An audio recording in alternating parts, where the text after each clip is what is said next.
So, what is a prototype? Well, it's one of the best ways to gain insights in a design thinking process. It involves producing an early, inexpensive, and scaled down version of the product in order to reveal any problems with the current design. Prototyping often offers designers the opportunity to bring their ideas to life, test the practicality of the current design, and to potentially investigate how a sample of users think and feel about a product, service, or any kind of design. You'll notice that the prototype stage and the testing stage kind of go hand in hand with each other. That testing stage is the next stage, which we'll be covering next week. And you'll notice they do go hand in hand with each other, and you'll really be going back and forth quite frequently between the two. So now a definition of what prototyping is. A prototype is a simulation of a real product or design that is used for feedback and testing. Prototypes can also be low fidelity, which are less detailed, or higher fidelity, which are more detailed.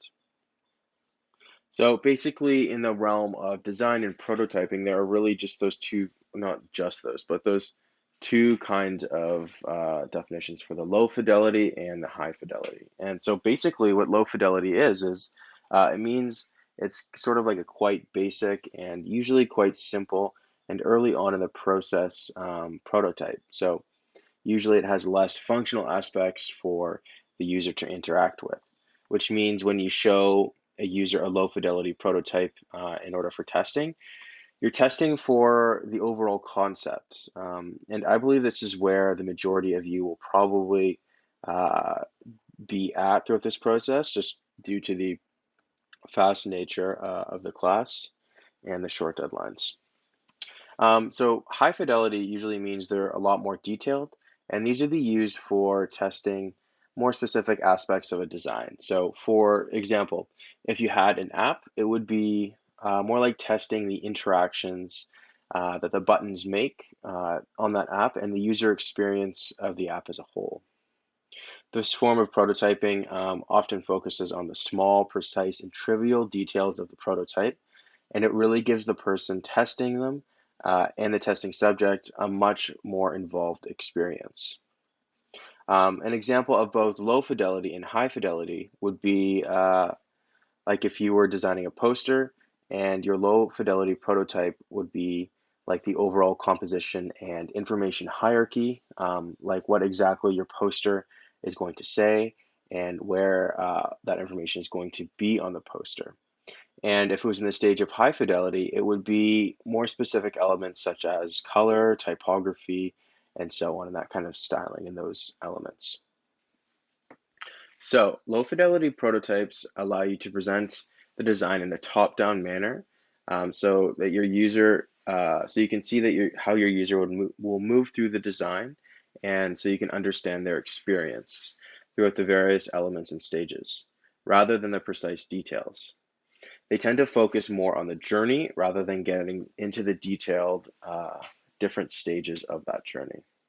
So, um, high fidelity prototypes are more so interactive and focus on those different interactions of the prototype and design. So, really tuned into those very fine and smaller details.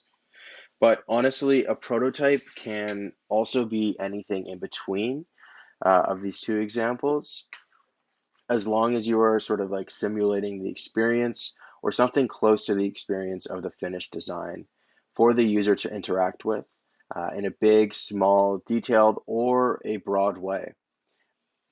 Prototypes can be an extremely effective way of testing your design with users and gaining feedback in order to understand how and why your users, audiences, or stakeholders will interact with your design. So, into the advantages of prototyping as a whole, um, the first and most obvious advantage of prototyping is to test and get feedback on your design, whether it be final or in some of the earlier stages, in order to make adjustments and create the best possible design for your users, audiences, or stakeholders before you spend too much time, energy, and money into creating the actual design. The second would be um, how they offer additional levels of interactivity.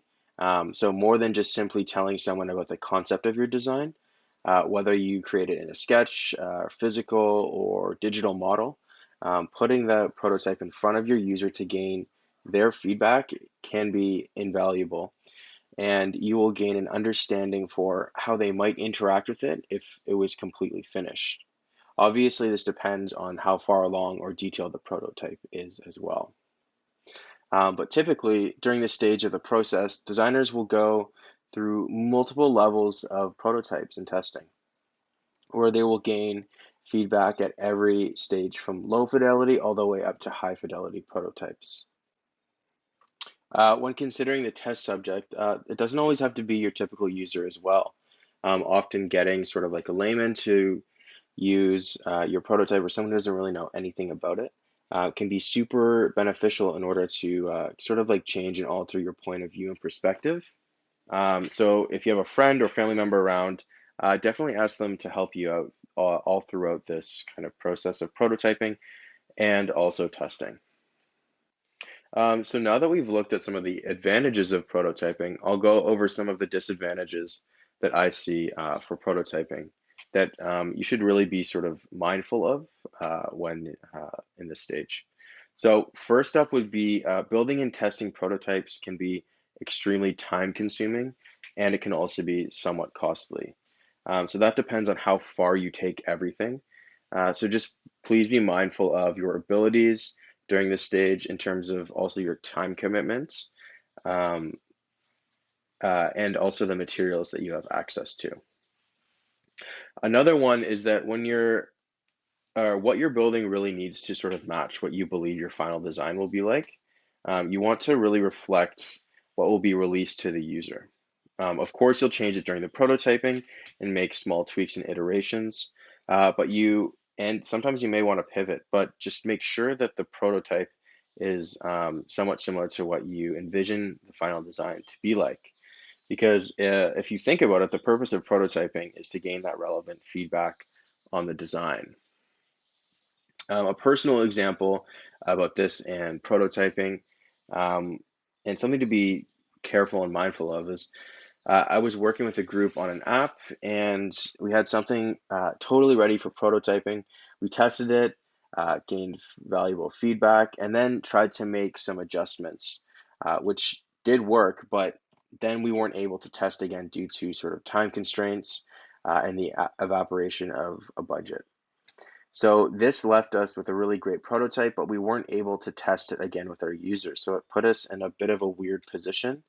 Um, and it kind of ended up leading to the demise of the project because once we fully released it and real users started using it, we received a lot of complaints about bugs and problems that our users face with our product before we could, or I mean, really after we could change all of that. So all of these problems, though, that would have that came about would have been evident during the second round of testing that we unfortunately really didn't get to do. So that lesson is always have the foresight to include ample room for prototyping and user testing when developing a design, as it can sort of like save you down the line, and it can create much more of a problem if you don't do it correctly down the line as well. Um, so that's really a quick overview of what prototyping is, my personal opinions of the advantages and disadvantages of prototyping, and a personal anecdote.